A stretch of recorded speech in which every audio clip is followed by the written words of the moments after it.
Hello and नमस्कार साथियों, स्वागत है आपका अपने YouTube channel my study point पर।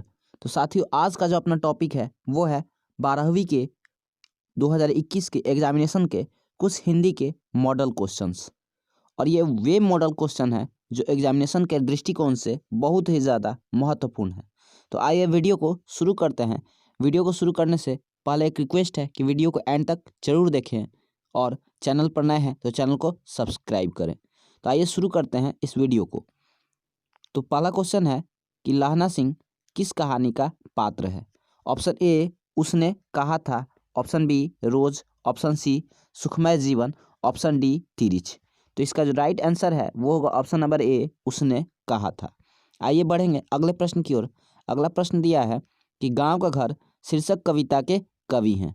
ऑप्शन ए, ज्ञानेंद्र पति। Option B, Vinod Kumar Shukla. Option C, रघुवीर सहाय। Option D, Ashok Vajpeyi. तो इसका जो सही उत्तर होगा वो होगा ऑप्शन नंबर ए, ज्ञानेंद्र पति। आइए बढ़ते हैं अगले प्रश्न की ओर। अगला प्रश्न दिया है शमशेर बहादुर सिंह की कौन सी कविता है। ऑप्शन ए, हार जीत। Option B, Putra Viyog. Option C, Usha. And option D, गांव का घर। तो इसका जो सही उत्तर होगा वो होगा ऑप्शन नंबर सी, उषा। आइए बढ़ते हैं अगले प्रश्न की ओर। अगला प्रश्न है गजानन माधव मुक्तिबोध की रचना है। ऑप्शन ए, जनजन का चेहरा एक। ऑप्शन बी, हार जीत। ऑप्शन सी, गांव का घर। And option D, Usha. तो इसका जो सही उत्तर होगा वो होगा ऑप्शन नंबर ए, जनजन का चेहरा एक। ये रचना है गजानन माधव मुक्तिबोध की। आइए बढ़ेंगे अगले प्रश्न की ओर। अगला प्रश्न दिया है हंसते हुए मेरा अकेलापन के लेखक कौन है। Option A, Om Prakash Valmiki. Option B, Mohan Rakesh. Option C, Malayaj. And option D, Bhagat Singh. तो इसका जो सही ऑप्शन होगा वो होगा ऑप्शन नंबर सी, मलयज। आइए बढ़ते हैं अगले प्रश्न की ओर। अगला प्रश्न है क्वेश्चन नंबर 6, अधिनायक कैसी कविता है। तो ऑप्शन ए, श्रृंगार। ऑप्शन बी, व्यंग्यात्मक। ऑप्शन सी, ऐतिहासिक। एंड ऑप्शन डी, उपदेशात्मक। तो इसका जो सही उत्तर होगा वो होगा ऑप्शन नंबर डी, व्यंग्यात्मक। आइए बढ़ेंगे अगले प्रश्न की ओर। अगला प्रश्न है अशोक वाजपेयी का जन्म कहाँ हुआ था। Option A, Bihar. Option B, Uttaranchal. Option C, Uttar Pradesh. And option D, Chhattisgarh. तो इसका जो सही उत्तर होगा वो होगा ऑप्शन नंबर डी, छत्तीसगढ़। आइए देखते हैं अगले क्वेश्चन को। क्वेश्चन नंबर 8वां कि मोहन राकेश का जन्म कब हुआ था। तो ऑप्शन ए, 1925। बी, 1928। सी, 1930। और डी, 1934। तो इसका जो सही उत्तर होगा वो होगा ऑप्शन नंबर ए, 1925। आइए देखेंगे अगले प्रश्न को। अगला प्रश्न दिया है कि जूठन के मास्टर का नाम क्या था। Option A, Kaliram. Option B, Khyaliram. Option C, Daliram. And option D, Hulsiram. तो इसका राइट आंसर जो होगा वो होगा ऑप्शन नंबर ए, कालीराम। आइए बढ़ते हैं अगले प्रश्न की ओर। अगला प्रश्न दिया है तिरिच के रचनाकार हैं। Option A, Namvar Singh. Option B, Uday Prakash. Option C, Hazari Prasad Dwivedi. And option D, Mohan Rakesh. तो ये जो तिरिच रचना है ये है आपकी उदय प्रकाश की, यानी कि इसका जो राइट आंसर है वो होगा ऑप्शन नंबर बी। आइए देखते हैं अगले प्रश्न को। अगला प्रश्न दिया है जे कृष्णमूर्ति किस रूप में देखे जाते हैं। ऑप्शन ए, महामनीषी। ऑप्शन बी, तपस्वी। ऑप्शन सी, दूसरे बुद्ध। ऑप्शन डी, सुकरात। तो इसका जो सही आंसर होगा वो होगा ऑप्शन नंबर ए, महामनीषी। आइए बढ़ते हैं अगले प्रश्न की ओर। अगला प्रश्न दिया है कि तुलसी का बचपन का नाम क्या था। बहुत ही इंपॉर्टेंट प्रश्न है। इसका जो सही उत्तर होगा वो आप देखिए, ऑप्शन ए दिया है राम बोला। ऑप्शन बी, श्याम बोला। ऑप्शन सी, हरि बोला। एंड ऑप्शन डी, शिव बोला। तो इसका जो राइट आंसर होगा वो होगा ऑप्शन नंबर ए, राम बोला। तुलसी जी राम के बहुत ही बड़े भक्त थे, अनन्य भक्त थे। आइए देखते हैं अगले प्रश्न को। अगला प्रश्न है कि भूषण को भूषण की उपाधि किसने दी थी। ऑप्शन ए, महाराज छत्रसाल ने। ऑप्शन बी, छत्रपति शिवाजी ने। ऑप्शन सी, औरंगजेब ने। ऑप्शन डी, मोहम्मद शाह ने। तो इनको छत्रसाल की उपाधि जो दी थी वो दी थी महाराज छत्रसाल ने। जैसा कि आप जानते होंगे कि भूषण जो है रीति काल के कवि है। नहीं मालूम है तो ये भी देख लीजिए, ये भी कहीं इंपॉर्टेंट क्वेश्चन बन सकता है। अगला क्वेश्चन दिया है कि जयशंकर प्रसाद किस काल के कवि हैं। ऑप्शन ए, आदिकाल। ऑप्शन बी, भक्ति काल। ऑप्शन सी, रीति काल। एंड ऑप्शन डी, आधुनिक काल।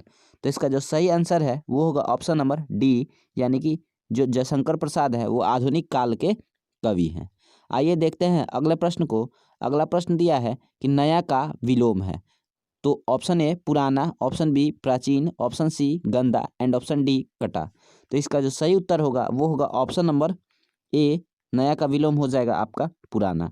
आइए बढ़ते हैं अगले प्रश्न की ओर। अगला प्रश्न है ग्राम का विशेषण है। ऑप्शन ए ग्रामीण, ऑप्शन बी ग्रामवासी, ऑप्शन सी गांव एंड ऑप्शन डी गंवई। तो इसका जो सही उत्तर होगा वो होगा ऑप्शन नंबर ए ग्रामीण। आइए देखते हैं अगले प्रश्न को। अगला प्रश्न दिया है कि जन्म का विलोम है। ऑप्शन ए मृत्यु, ऑप्शन बी मौत, ऑप्शन सी मरण, ऑप्शन डी विदा। तो इसका जो राइट आंसर है वो होगा ऑप्शन नंबर ए यानी कि मृत्यु। तो वीडियो को एंड तक जरूर देखिएगा, ठीक है। वीडियो में एंड तक जरूर बने रहिए, ठीक है। बहुत ही इंपॉर्टेंट क्वेश्चन है, ठीक है। फिर अगला क्वेश्चन है कि मास का विशेषण है। ऑप्शन ए मासिक, ऑप्शन बी माह, सी महीना एंड डी वर्ष। तो इसका जो राइट आंसर होगा मास का विशेषण मासिक होगा। आइए देखते हैं अगले प्रश्न को।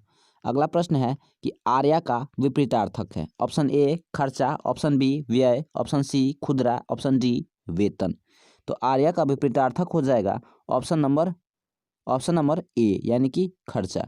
देखिए ये आर्या नहीं, ये आय है, ठीक है। तो आय का व्यय हो जाएगा, ठीक है। आर्या का खर्चा, हाँ सही है, खर्चा भी सही है। आइए देखते हैं अगले प्रश्न को।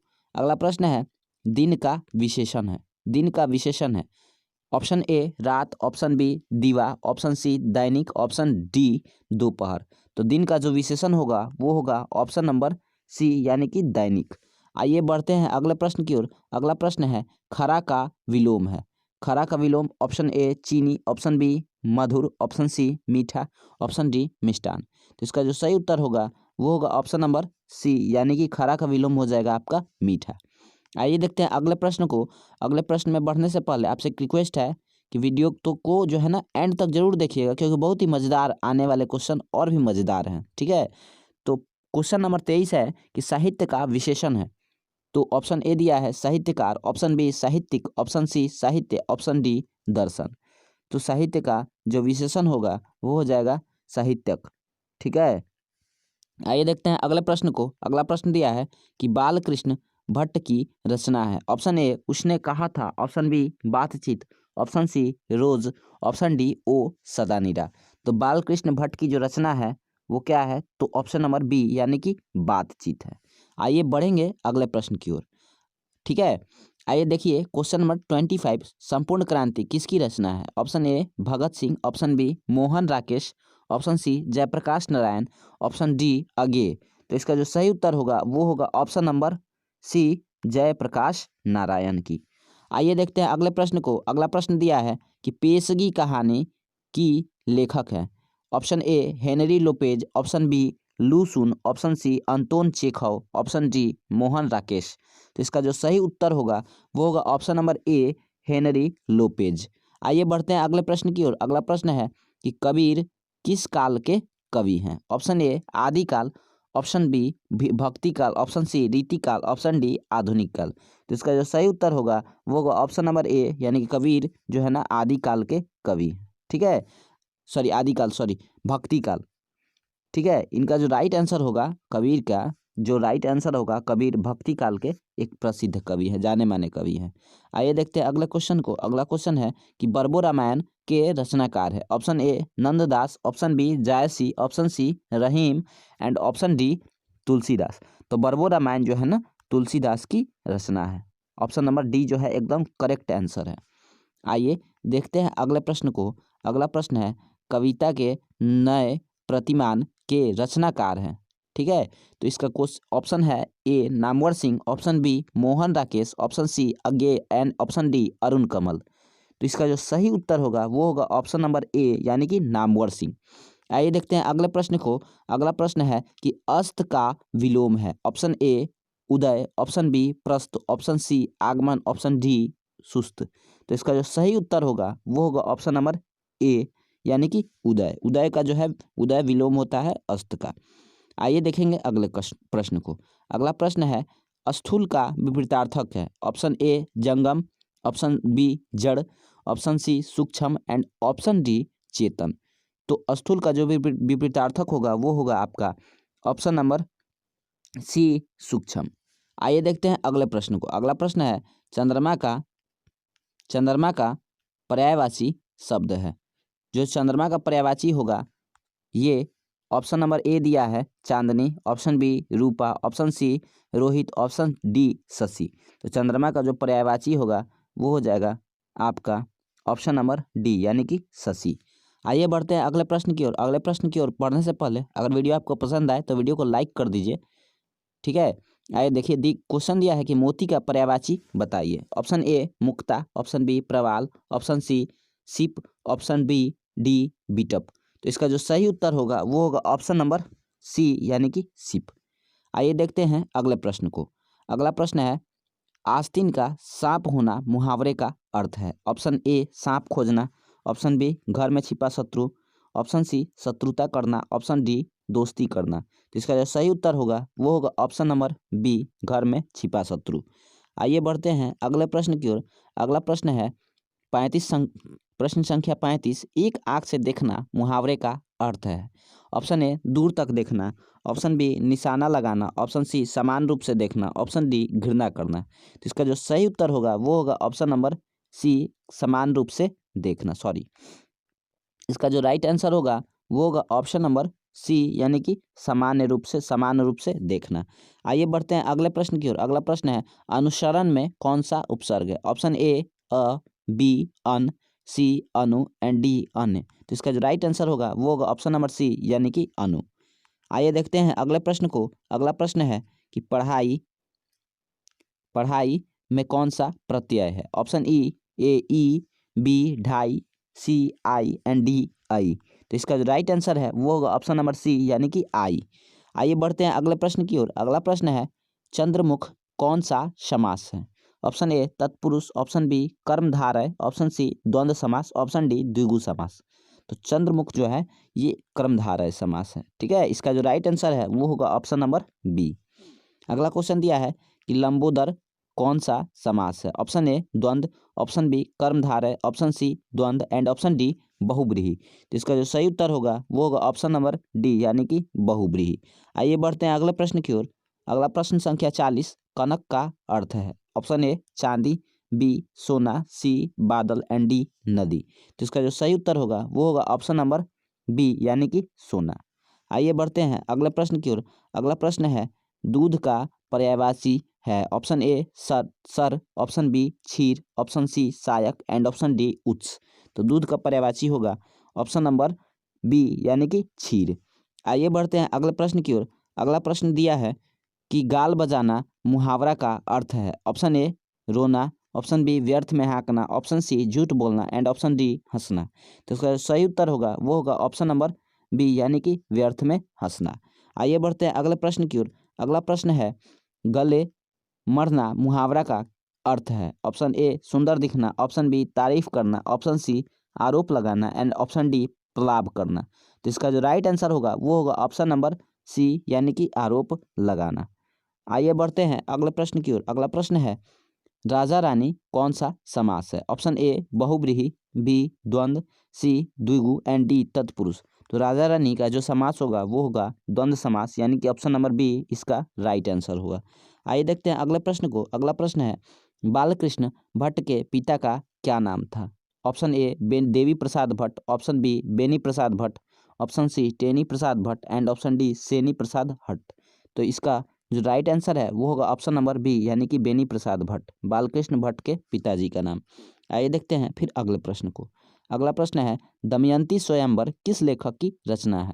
Option A Chandradhar Sharma Guleri, option B Malayaj, option C Balkrishna Bhatt, option D Bhagat Singh. तो इसका जो राइट आंसर है वो होगा ऑप्शन नंबर सी यानी कि बालकृष्ण भट्ट। आइए बढ़ते हैं अगले प्रश्न की ओर। अगला प्रश्न है उसने कहा था कहानी है। ऑप्शन ए युद्ध की कहानी, ऑप्शन बी दिव्य प्रेम की कहानी, ऑप्शन सी प्रेम पर बलिदान होने की कहानी, ऑप्शन डी इनमें से कोई नहीं। तो इसका जो सही उत्तर होगा वो होगा दिव्य प्रेम की कहानी। आइए देखते हैं अगले प्रश्न को। अगला प्रश्न है निम्न में से कौन सी रचना गुलेरी जी की नहीं है। ऑप्शन ए सुखमय जीवन, ऑप्शन बी बुद्ध का कांटा, ऑप्शन सी उसने कहा था एंड ऑप्शन डी हारे को हरिनाम। तो इसका जो सही उत्तर होगा वो होगा ऑप्शन नंबर डी, हारे को हरिनाम। ये जो रचना है ये है रामधारी सिंह दिनकर की। आइए देखते हैं क्वेश्चन नंबर 49 को। जयप्रकाश नारायण के बचपन का नाम क्या था? ऑप्शन ए ददन एंड ऑप्शन बी बदन, सी बोल और डी डीना। तो इसका जो राइट आंसर होगा वो होगा ऑप्शन नंबर सी, यानी कि जयप्रकाश नारायण को बाउल के नाम से जाना जाता था। यानी कि इसका जो राइट आंसर है वो होगा ऑप्शन नंबर सी। आइए देखते हैं अगले प्रश्न को। अगला प्रश्न है जीवन भर का एक शब्द होगा। ऑप्शन ए जीवनार, बी जिंदगी, सी आजीवन, डी सजीव। तो इसका जो राइट आंसर है वो होगा ऑप्शन नंबर सी आजीवन। अगला क्वेश्चन है कि जिसे किसी बात के न होने का बोध हो उसे कहते हैं। ऑप्शन ए विधिवाचक, ऑप्शन बी आज्ञावाचक, ऑप्शन सी निषेधवाचक एंड ऑप्शन डी संदेहवाचक। तो इसका जो राइट आंसर है वो होगा ऑप्शन नंबर सी, यानी कि निषेधवाचक वाक्य। ठीक है, सॉरी, ऑप्शन नंबर सी निषेधवाचक वाक्य, यानी कि निषेधवाचक वाक्य में मनाही का बोध होता है। आइए देखते हैं अगले क्वेश्चन को। अगला क्वेश्चन है आगामी शब्द का विलोम है। ऑप्शन ए आगत, ऑप्शन बी विगत, ऑप्शन सी पुरोगत, ऑप्शन डी निर्गत। तो इसका जो राइट आंसर है वो होगा ऑप्शन नंबर बी, यानी कि विगत। आइए देखते हैं अगले प्रश्न को। अगला प्रश्न है आदर शब्द का विशेषण है। ऑप्शन ए सादर, ऑप्शन बी आदरपूर्वक, ऑप्शन सी आदरणीय एंड ऑप्शन डी आदरणीय। इसका राइट आंसर है वो होगा ऑप्शन नंबर सी आदरणीय। आइए देखते हैं अगले प्रश्न को। अगला प्रश्न है ओ सदानीरा किस नदी को निर्मित बनाकर लिखा गया है? Option A Ganga, option B Gandak, option C Kosi and option D Kamla. तो इसका राइट आंसर है वो होगा ऑप्शन नंबर बी, यानी कि गंडक। आइए देखते हैं अगले प्रश्न को। अगला प्रश्न है नाभादास किसके शिष्य थे? Option A Vallabhacharya, option B Agradas, option C Vitthaldas, option D Ramanand. तो इसका राइट आंसर जो होगा वो होगा अग्रदास। नाभादास जी के गुरु जी का नाम अग्रदास था। ठीक है, अगला क्वेश्चन है कि अर्धनारीश्वर के लेखक कौन है? Option A Sachchidananda Vatsyayan Agyeya, option B J Krishnamurti, option C Ramdhari Singh Dinkar, option D Ramvar Singh. तो इसका जो राइट आंसर है वो होगा option number C Ramdhari Singh Dinkar. आइए बढ़ते हैं अगले प्रश्न की ओर। अगला प्रश्न है सूरसागर किनकी रचना है? नाम से ही स्पष्ट हो रहा है, इसका जो राइट आंसर होगा वो होगा ऑप्शन नंबर ए, यानी कि सूरदास। आइए देखते हैं अगले प्रश्न को। अगला प्रश्न है अर्धनारीश्वर निबंध कब प्रकाशित हुआ था? इसका option A 1946, option B 1961, option C 1958 and option D 1952। इसका जो सही उत्तर होगा वो होगा ऑप्शन नंबर डी 1952। आइए देखते हैं अगले प्रश्न को। अगला प्रश्न है कि नाभादास, सॉरी, अब बता देते हैं आपको कि क्वेश्चन है कि नाभादास किस धारा के कवि थे? ऑप्शन ए सगुणोपास राम भक्त धारा के, ऑप्शन बी सगुणोपासक कृष्ण भक्त धारा के, ऑप्शन सी निर्गुणोपासक धारा की तंत्र मंत्र धारा के। तो इसका जो राइट आंसर होगा, याद रखिएगा कि नाभादास सगुणोपास राम भक्त धारा के कवि थे। ठीक है, तो बस वीडियो को यहीं पे ख़त्म करते हैं। वीडियो पसंद आए तो लाइक करें, शेयर करें। ठीक है, तब तक के लिए धन्यवाद।